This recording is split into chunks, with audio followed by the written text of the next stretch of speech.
Okay, so for reference, would it be okay with you if you could state your name, your title at the History Center, and places of education? Okay.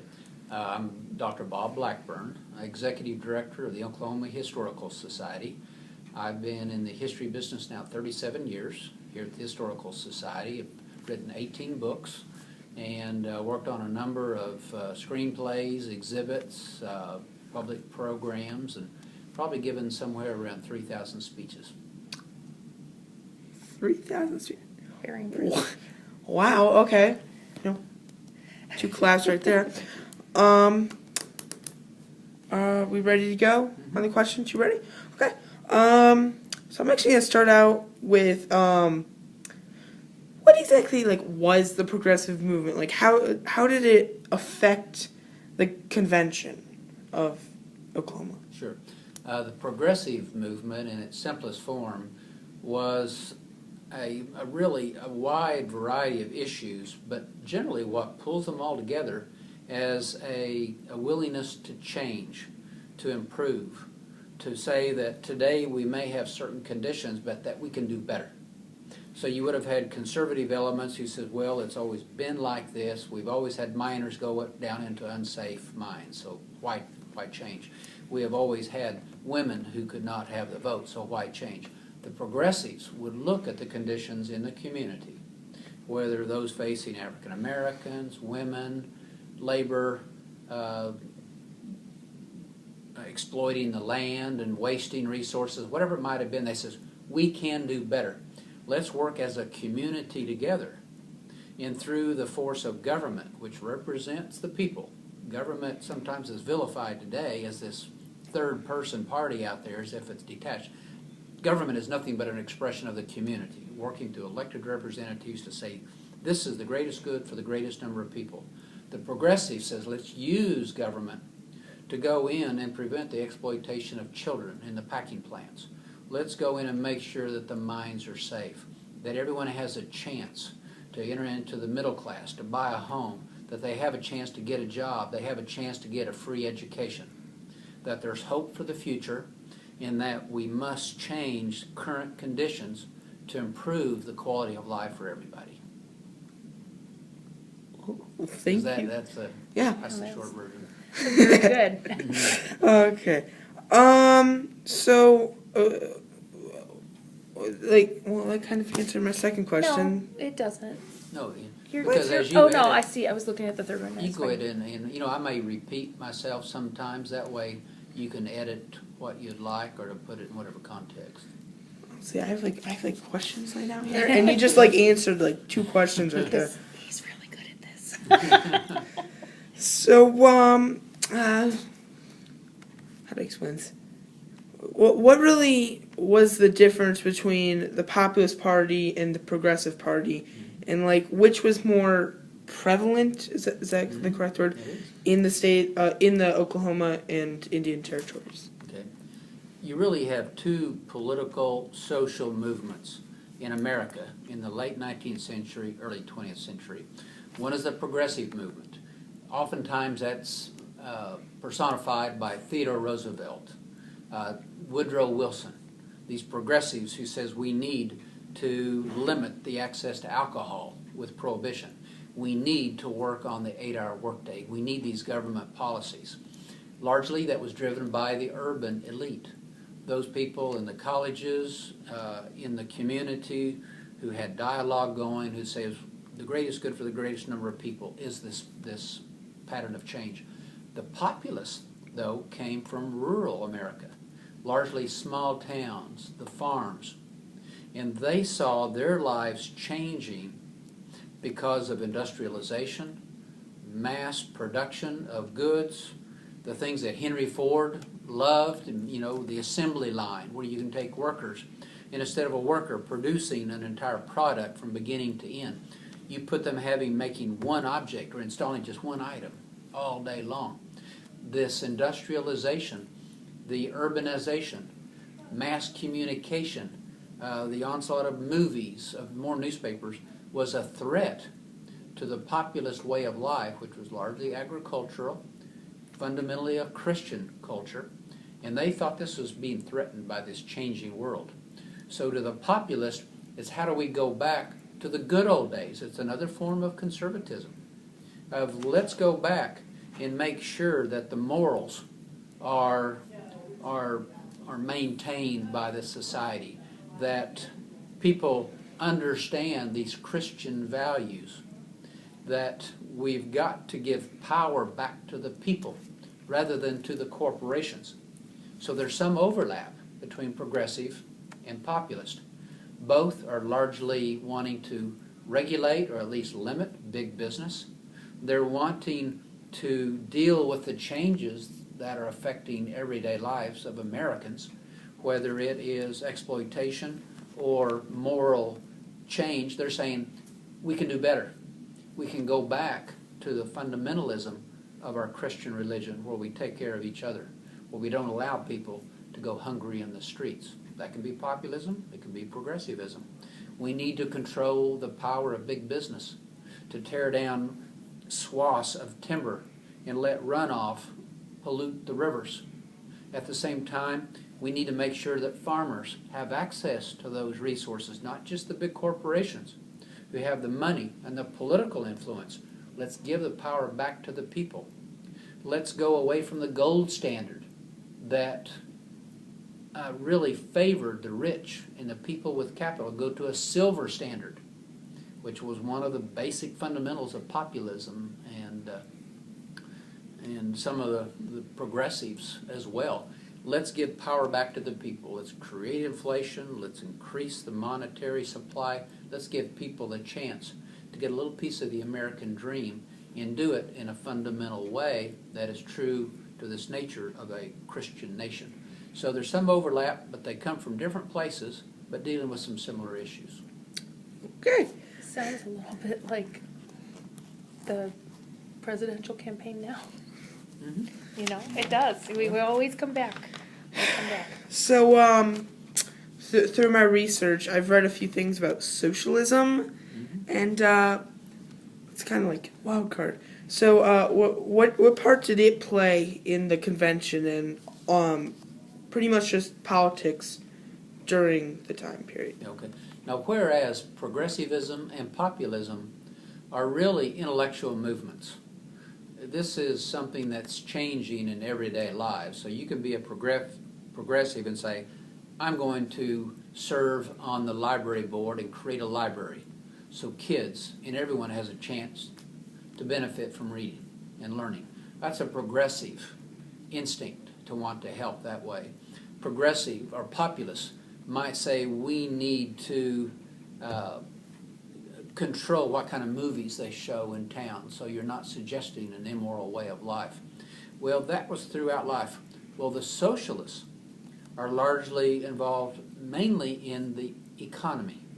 They're taking some progressive ideas, some populist ideas, combining it with really almost a medieval form of governing society in the marketplace. There's a great deal in common between the medieval guilds, of where there would be a monopoly of the glove makers or the silversmiths, and you would have a monopoly and they would share work, and whatever was good for the guild was good. So that's a community working together in an economy to provide common good. Well, socialists take that even farther, and they're saying let's use government to provide this mechanism for the economy, with not just regulation of business, as the progressive might have said. Let's break up the trust.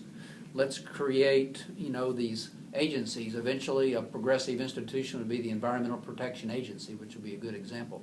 Let's use government to regulate and control and to avoid the abuses and the exploitation.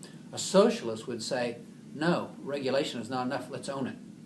So let's have the community, the people, own the businesses, and through planning and working together, create the services, create the products that fit into this entire fabric of society. Some socialists would be for partial ownership through co-ops. So there you have another intersection. A big part of the populist community in Oklahoma were the farmers' unions. And the farmers' unions wanted to own the ability to gather the crops at the end of the season. And whereas in just raw supply and demand, if there's a big supply and at the end of the harvest season there's a huge supply that you don't have the rest of the year, which drives prices down. The railroads had a monopoly on rail through a community, so their prices could go up because there was no competition. So the farmers' price for their crop was going down. The railroads could jack their rates up. The farmers were suffering because they're getting less for what they're putting into the product. They're giving more of their little bit of profit to the railroads. They said, wait a minute, let's create a co-op elevator that can collect the crops and hold on to them until the price is better, working together through the community as a co-op. This is a socialistic kind of an idea, but it's part of the populist movement. And let's not just regulate the railroads, let's have the government, the people own the railroads. So let's nationalize the railroads and own it, regulate it. And so America's economy in the 20th century has been this balancing act between the role of government representing the community, of private enterprise, private ownership, and finding this balance of enough regulation to protect the greatest number of people, while still giving the motivation for people to invest and find the business plans that work, that really deal with this fundamental issue of supply and demand, regulating the price without manipulation. At times, corporations have had the advantage with the ability to arbitrarily change that without an attachment to supply and demand. Sometimes too much regulation or ownership of an industry creates a detachment from the laws of supply and demand, so you get out of balance. So what the progressives, the populists, the socialists were doing, the conservatives would have been doing is, what's the right balance?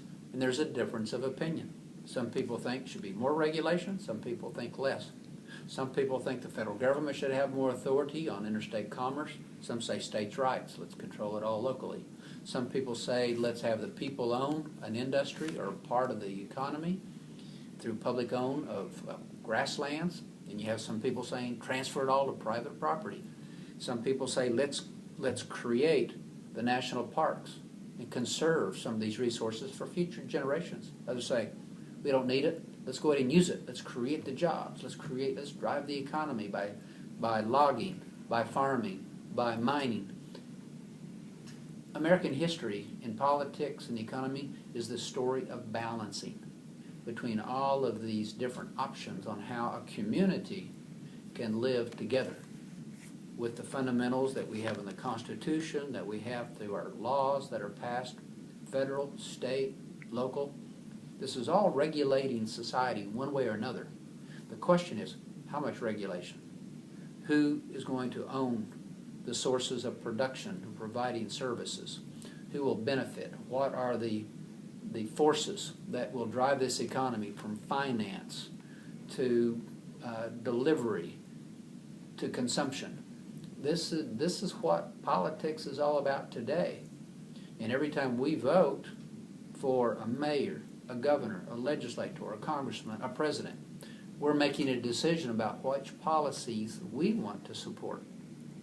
That's why we have to have access to education, we have to have free speech, we have to have free expression of our different opinions. The minute we start censoring, the minute we start limiting that dialogue, suddenly people can't make a choice. And suddenly this whole system breaks down. And our American Republic has worked pretty well since 1776, 1790 with the Constitution, Oklahoma, Constitution 1907. All of these laws are fluid and they will change. They have changed with amendments. They will continue to change. And we as the voters will be a part of that if our education system is working and we have the freedom of choice. Sorry, I went on a little bit too long there. That was very interesting. Thank you. Okay. So basically, I thought, through what I've seen, that Theodore Roosevelt was against big business, and it was a try. Okay, I'm gonna let you know right now. If I'm totally wrong, tell me I'm wrong. Sure. Okay, because I thought that Theodore Roosevelt was a trust buster and was against big business. So why was he against the Democrats in the Twin Territories? Like, I have an idea, but could you elaborate on it? Sure. Theodore Roosevelt was a trust buster, but Theodore Roosevelt was a fan of big business. He thought big business was efficient. If you combine the ability to mine a product, to refine it, to utilize it, to create a system of delivery, that was a good thing. It's efficient. It's driving down price. It's what Henry Ford did with automobiles, getting the price down to $400 for a Model T. He says that's good.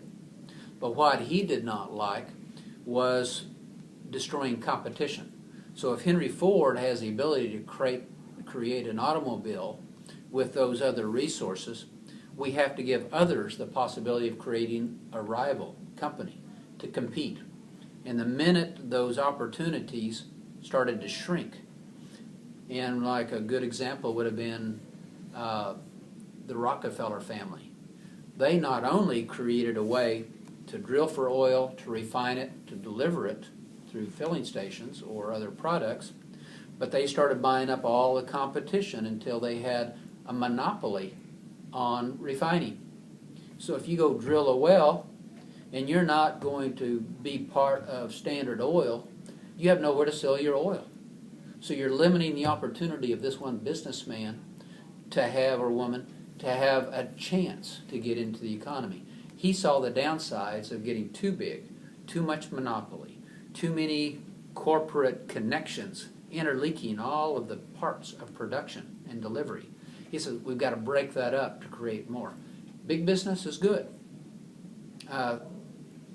Woodrow Wilson would take it even farther. He would say, we don't need to just regulate, we need to break them up even more. So even between a Theodore Roosevelt, a William Harding, or a Woodrow Wilson, all progressives, but their attitude of how much regulation, how good is big business, what size should it be, all of this is being debated in these years. So Theodore Roosevelt was pro-business, but he also was pro-competition. That's the main difference there. And then politically here in the Indian Territory, he was Republican, staunchly Republican. His dad had been a Republican. His dad was there when the Republican Party was founded in the 1850s, ran on the Republican ticket, supported Abraham Lincoln, fell right into this Republican. And you really have to understand the Republican Party at the time. There was a strong element of populism and progressivism in the Republican Party, as well as the big business. So the Rockefellers, the Vanderbilts, the Carnegies would have been the elite, the multi-billionaires of their age, who were consolidating control of the economy in their hands. And here comes another section of the Republican Party saying, we need to create more competition. Too big is not good for the economy. We've got to regulate it somewhat, but we need to keep the ownership of production in the hands of individuals. Government should not own it. But yet, then some of the populists would say, no, we need to own it. So you still get this range. Well, here in the Indian Territory, populism probably is stronger than progressivism. We don't have any big cities. We don't have the big packing plants. We don't have the deep shaft mines. We have some, but not enough. And so there's really not a strong pro-labor, organized labor element here. We don't have the big cities, so the progressivism is relatively weak here. Populism is much stronger because most Oklahomans are farmers. They live in small towns. So they would share this populist belief. When William Jennings Bryan would come, he was the hero of that age. So William Jennings Bryan would have been what everyone wanted. He would have had the vote of Oklahomans at the time. But Oklahomans also liked Theodore Roosevelt if they would have been Republican, but generally they would go a little bit farther. I'm sorry, my cell phone. You want me to start that over with that off? I don't know if you can pick that up. No, it's fine. No. Wait for that to go, and then let me continue. Sorry, I should have put that on mute. It's pretty funny because my friend is actually doing okay, we always do competition between us and websites, and he's actually doing the Jungle by Upton Sinclair as his project, Yeah. which kind of like helped with the progressive movement. So and the thing is, we didn't even notice our things had to do with each other kind of until like 2 weeks ago. Yeah, So that's fun. This was Yeah. the Williams Jennings Bryan. That was very interesting. That was Yeah. one Yeah. of But let me try to continue that relationship. Well, Theodore Roosevelt has this kind of unusual relationship with the Indian Territory and Oklahoma Territory. He was a cowboy. He really went out to Montana and had a ranch, lost it in the blizzard of '86. He was a real cowboy, as well as this rich dandy Dutch, third or fourth generation trust baby. So you get this urban kid who's a scrawny weakling as a kid, but develops himself, develops this attitude despite his glasses, and he just creates the vigorous man. That's what he would call it. He goes west, buys a ranch, he's outdoor, he's living in the blizzards. This guy is tough. And he's becoming a writer. He makes his money writing history. So it's a historian slash cowboy slash dandy from the urban, but loves politics. And he gets involved when America declares war against Spain in 1898. He gets out there and organizes a regiment. They call them the Rough Riders. Well, he doesn't want soldiers in his regiment from New York and Philadelphia. He wants them from the Wild West. So here he comes out here.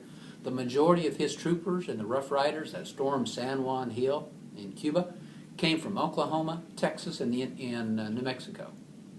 Oklahomans were all over that. He made a lot of friends because he liked that Oklahoma spirit of the wild frontier, making your life with your raw hands, of just being able to do it on your own. And so he became friends with a lot of Oklahomans. And when Oklahoma became a territory in 1890, most of those territorial years, from August of 1890 to November of 1907, were ruled by the Republican administration in power, because the president would appoint the territorial governor.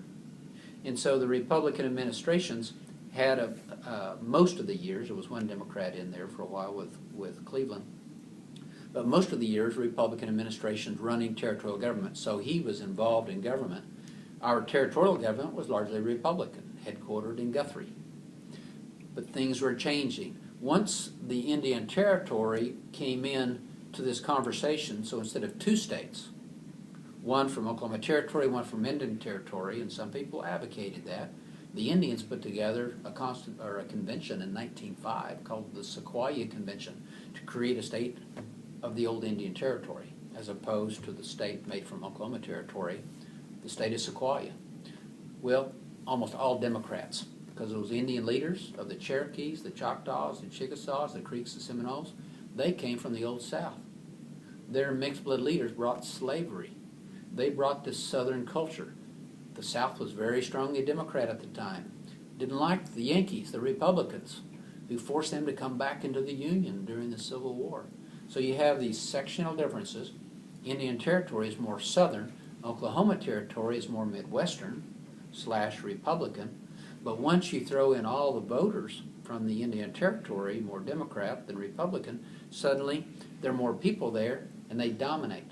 So when we become a state, the first governor is not from western Oklahoma, where the Republicans are, comes from Muskogee, Charles Haskell, who is from the Old South. And so here's this Democratic businessman, the first senator, Robert L. Owen, a Cherokee Democrat.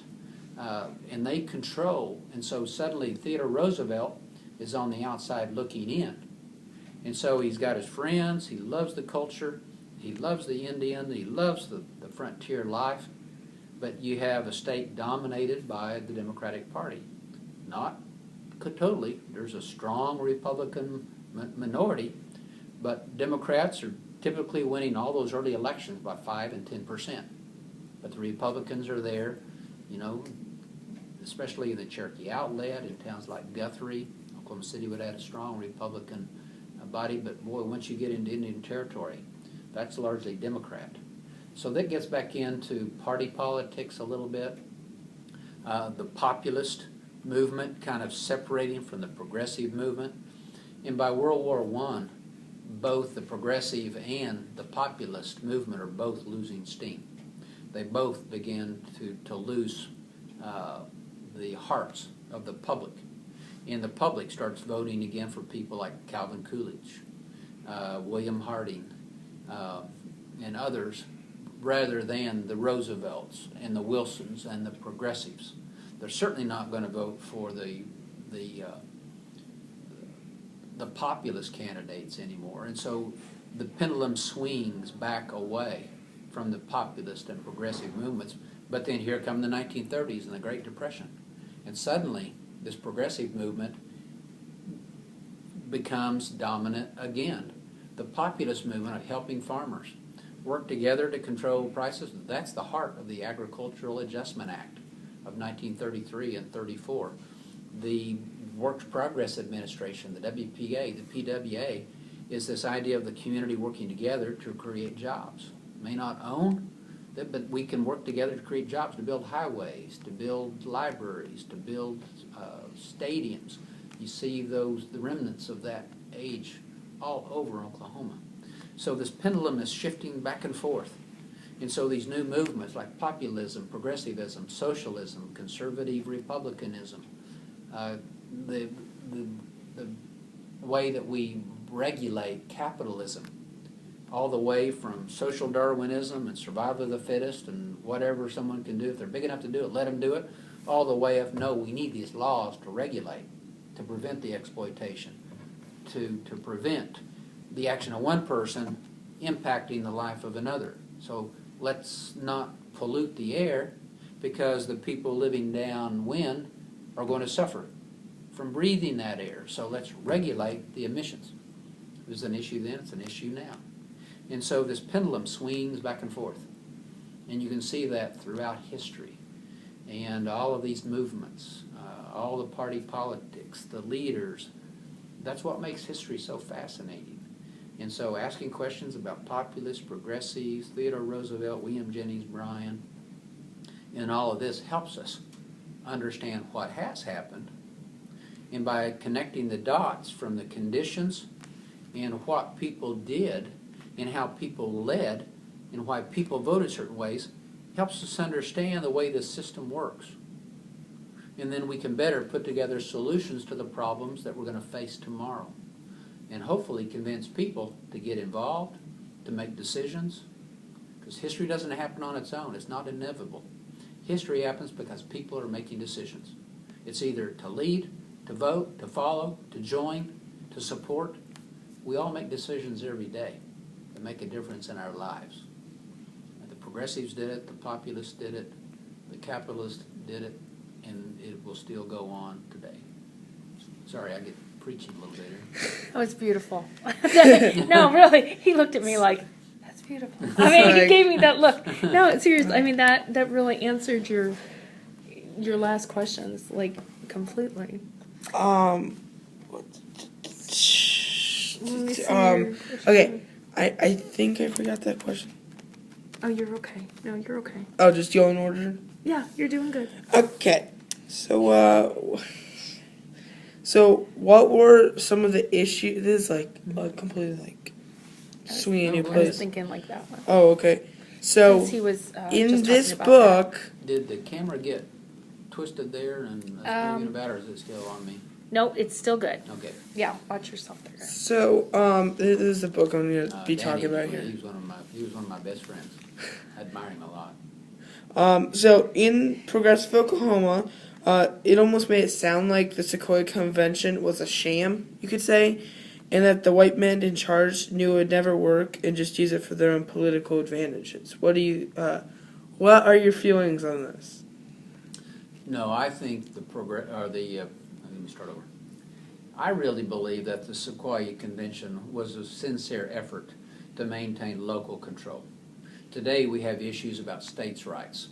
How much authority does the state have? How much does the federal government have? How do we share the authority to regulate a community at the local level, the state level, the federal level? In Europe, you have it with the European Union. Whether it's the country, the European Union, the province, this is a debate that's gone on forever. Well, Danny Goebel, a good friend of mine who wrote the book, Progressive Oklahoma, really believed that it was part of an effort to really get control of the state-making process. I believe that may have been part of it. There were some leaders in the Indian Territory who wanted to get a head start to lead the effort rather than just to react to others leading. So they took the effort in 1905, had a convention. But there were many people in the Indian Territory who sincerely believed that the Indian tribes and the Indians themselves should retain right of self-governance, self-determination, based on their culture, not just the majority white culture as it had come to Oklahoma, but based on those traditions and ways of life that were unique to Indian culture. So how do we share resources? To an Indian, it was communal ownership of the land. No one person should own the land. That should belong to the community. Kind of sounds like a socialist, doesn't it? But that was the Indian culture. And many Indians believe the minute you go from communal ownership of the land to private ownership, you're going to lose what's special about Indian life and culture. So they had been losing this through the allotment process, and the federal government forced allotment on the tribes starting in 1887 with the General Allotment Act. The Dawes Commission is out here negotiating with the tribes. 1898, they dissolve the tribal courts and say, you've got to finish by 1906. So the Indian tribes have just gone through losing communal ownership of the land. They're losing self-determination and self-governance that they've had for hundreds, if not thousands of years. All 5 of the 5 tribes had written constitutions before statehood. They says, we need to keep our written constitution. Let's convert that to a state constitution. And yes, we know we're going to have to change, but we want an Indian state that's uniquely Indian, based on these traditions that go way back into our history. And let's see if this experiment can work. Congress said no, flatly, you're going to be part of Oklahoma. But much of the Sequoia Convention work was adopted by the Oklahoma Constitutional Convention. So a lot of that document appears in our own. So the populist, the progressive, some of the Indian values would come into our state constitution. And many of the leaders who are cutting their teeth with rule and getting to know each other and to work together create their bonds there. For example, the partnership between Charles Haskell, who would become our first governor, and Alfalfa Bill Murray, who had become our first Speaker of the House, later Congressman, later Governor, their friendship starts with the Sequoia Convention. So they're meeting and they're figuring things out. How can we control this? How can we get this convention to do what we want? Well, let's work together. We'll do a little bit of what you want, do a little bit of what I want, the art of the deal. Well, they do that in 1905. So in 1906, when Congress allows Oklahoma to have their constitutional convention, they're ready. They have their alliances, so they start communicating. Well, we've got to take control. Here are the important committees. They knew the most important committees were going to be county lines and county seats, because most government was local in 1906. So they said, let's get control of county making. That'll give us leverage to get what we want in terms of a corporation commission, in terms of regulating life in this community. We can get some of our progressive issues through. We can get some of our populist issues through if we work together. And so those partnerships between Pete Hanratty from McAllister, who is leader of organized labor in the state, led the miners' strike in 1902. Charles Haskell, a businessman, railroad investor, and Alfalfa Bill Murray, you know, this Texas lawyer from Toadsuck, Texas, who's self-taught but this creative genius, who marries into the Chickasaw governor's family. Lee Cruz, this lawyer from Ardmore, all from Indian Territory, gang up on these amateurs from the Oklahoma Territory. They're united and they take control. Alfalfa Bill becomes the chairman of the convention. He gives a key committee to Haskell, a key committee to Cruz, a special voice to Pete Hanratty, and they dominate the Constitutional Convention. That creates the Constitution we still live under, with, of course, hundreds of amendments. But that was the way that came down in 1905. So I really believe the Sequoia Convention was not a sham. It was not just an expression of despair or hopelessness, but it really fit into their plans. Whether they believed Congress would accept it or not, probably doubtful. They probably knew it was an uphill struggle, but they saw the benefits of stating their case, what they saw as the law of the land, and then out of that came these partnerships that allowed the people from the Squaw Convention to get what they finally wanted. The difference was they had to take the the Oklahoma Territory with them to come in as the state of Oklahoma. Okay. Very good. But It's very good. yeah. Okay. So pretty much, I've heard about William Jennings Bryan a lot, and I know you explained about some stuff about him earlier, and I'm gonna go back through it, okay? But I know he's an outsider, so how big of an impact was he, or how big of an influence was he on the convention and the people No, in the good territories? question, good question. William Jennings Bryan is part of Oklahoma history. He was not from Oklahoma, from Nebraska. And he was an elected, he was a voice of populism. A little bit of progressivism, but more populist. A good example of that, and the difference there, is that later in his career, he would become the lawyer in the Scopes trial, which really tried to keep the teaching of evolution out of the schools. You might say, well, evolution was a progressive idea, of science and learning and discovery. William Jennings Bryan was a populist. He said, no, that is against the Bible. The earth was created in 6 days, and then he rested. It's in the Bible. How can that be right? And so as a populist, he would later fight that in the 1920s, near the end of his career. But in the 1890s and the beginning part of the 20th century, he was a force for populism. Some elements kind of lapped over into progressivism. But Oklahomans loved William Jennings Bryan. If he had been running, people would have voted for him overwhelmingly. We were not a state at the time, so we didn't have electoral votes on presidential elections, so they didn't have a part. But every time William Jennings Bryan would come to the territory, massive crowds would turn out. And when Alfalfa Bill and Haskell and those guys were working on the Constitution, very progressive, very populist, William Jennings Bryan came to the state to give a series of speeches promoting it, saying this is the greatest Constitution ever written in American history. He would say things like that, says we've got to support it. He was a foe of Theodore Roosevelt, who was a progressive but not as much a populist. So again, they're overlapping somewhat on issues, but two different cultures, one urban, progressive, one rural, populist. And it all comes to head, and you have these forces butting heads at our Constitutional Convention. But William Jennings Bryan was the hero. He was the champion of the common man, of taking on those evil forces with the big railroads, the coal miners from Pennsylvania. We've got to control big business, monopolies. We've got to make sure individuals have this ability to get into the mainstream of economic development. We've got to provide the free common education for every kid, give them hope. We've got to make sure the farmers are getting a fair return on their crops when they're out there doing God's work in cultivating the soil. So he would have been that kind of fire and brimstone, holding up the Bible in one hand and, a Constitution in the other, saying we've got to live by the Bible and the Constitution that's for the people. And so he would have been that kind of a fiery speaker who could move people. And he could move that pendulum. And would run several times unsuccessfully for president. And was never elected, but he always had a strong following here in Oklahoma. And today, the legacy of William Jennings Bryan can be seen all through our Constitution.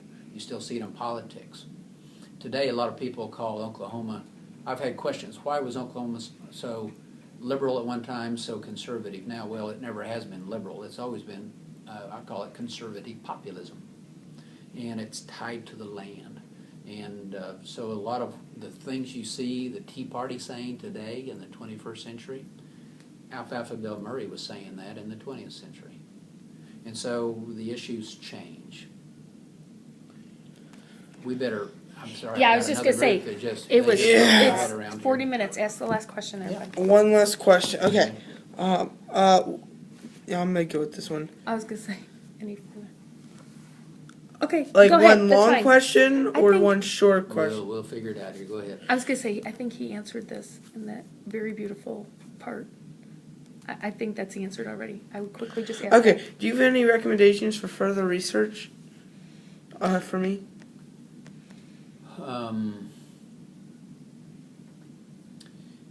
Yes, I would recommend further research beyond Danny Goebel's work. It would be to go to a series of volumes on Oklahoma's governors. It's published by the Oklahoma Historical Society, edited by my professor at OSU named Dr. Leroy Fisher.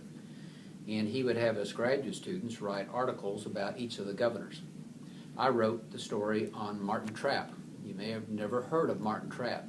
He was lieutenant governor when Jack Walton was elected in 1923. Walton impeached after 9 months. Trapp was really governor for over 3.5 years. An advocate for good roads movement, helped reorganize the transportation department to make it professional, to take it out of local hands, which would have been populist. So he's going a little bit against that populist, keep everything local. He would have been for the highway patrol. He helped create the Oklahoma State Bureau of Investigation, of taking law enforcement out of the hands of county sheriffs to local control, giving it to the state. He would have been an advocate for big business and corporations. So my story of Martin Trapp fits into your changing pendulum. This was after the war. Populism, progressivism isn't quite as strong. But then you go to another governor, Alfalfa Bill Murray, in bringing populism back to the state when he's elected governor in 1930. Takes office in 1931, and he brings populism back with a force. People are willing to support him because it looks like the economy is breaking down with the Great Depression. So those stories will show you the changes from Haskell, this conservative businessman who taps into this populist movement, to Alfalfa Bill Murray, to Lee Cruz, the reformer, the preacher, to Martin Trapp, the businessman, oil man, to Alfalfa Bill, that populist, back to Robert S. Kerr. So I'd recommend you really trace it through the leadership of individual people. It's difficult sometimes to look at history when you're up at 10,000 feet elevation looking down on it. All kind of moves together. I'd like to go down into the weeds of history and pick one person and say, this person at Cape Bernard. You should do more research on Cape Bernard, a progressive voice, if there ever was one in Oklahoma history, and a woman. When women could not vote, she was elected among our first state officials. It was an advocate for the 8-hour workday, preventing exploitation of children in the workplace, of not just punishing criminals, but trying to rehabilitate, get them back in society. They made a mistake, why condemn them for life? Let's bring them back. Criminal justice reform. She was doing it in 1907.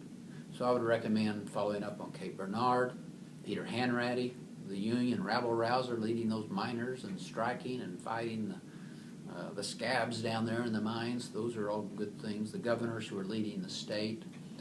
More about William Jennings Bryan, of course. There are articles in the Chronicles of Oklahoma about Theodore Roosevelt in Oklahoma, about all of these people, because history is really made by people. And so the more you understand the personality of a person like a Theodore Roosevelt or an Alfalfa Bill Murray, the better you can interpret what they did and why they did it, and then what was the impact. So I like to really teach history through the lives of people and make it a little bit more accessible to more people.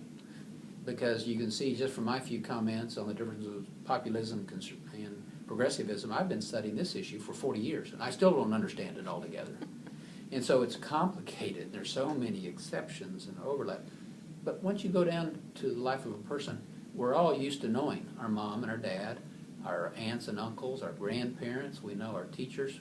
We're used to looking at the life of a person and the role they have in making decisions that affect our lives. It's the same at the community level. What decision did Ron Norick make in 1993 to promote maps in Oklahoma City? Why? And why was he prepared to pull the forces of the city together to make that monumental change in our history? The more you know about Ron Norick, the more you understand about maps. The more you understand about Alfalfa Bill and his views on race, total racist, thought African Americans should be shipped back to Africa. but yet he helped write the Constitution, was a governor, a congressman, Speaker of the House. The more you understand Alfalfa Bell Murray, the more you understand why this is a racist state. Always has been, always will be. We are very Southern. Race is a big part. If you read Danny Goebel, race is one of the major influences. So the more you know about these individuals, or Roscoe Dunjee, an African-American leader who would fight what he called the bloody fangs of Jim Crow. He saw that segregation was just as bad for the white community as it was for the black community, because it was teaching fear and hatred and misunderstanding in the white community. How can you know your neighbors if you don't live among them, if you don't go to the same church, you don't go to the same school? It was a cancer on the entire society. Desegregation made a difference in our lives. And people like Roscoe Dunjee, Ada Lois Scipio Fisher, Raymond Gary, the governor, they're all making decisions that affect how we desegregated and how we're living together as a community. So the more you know, and I think the more you know about individuals making decisions, the easier it is to understand history. Good. What do you say? Well, don't we even know? Okay.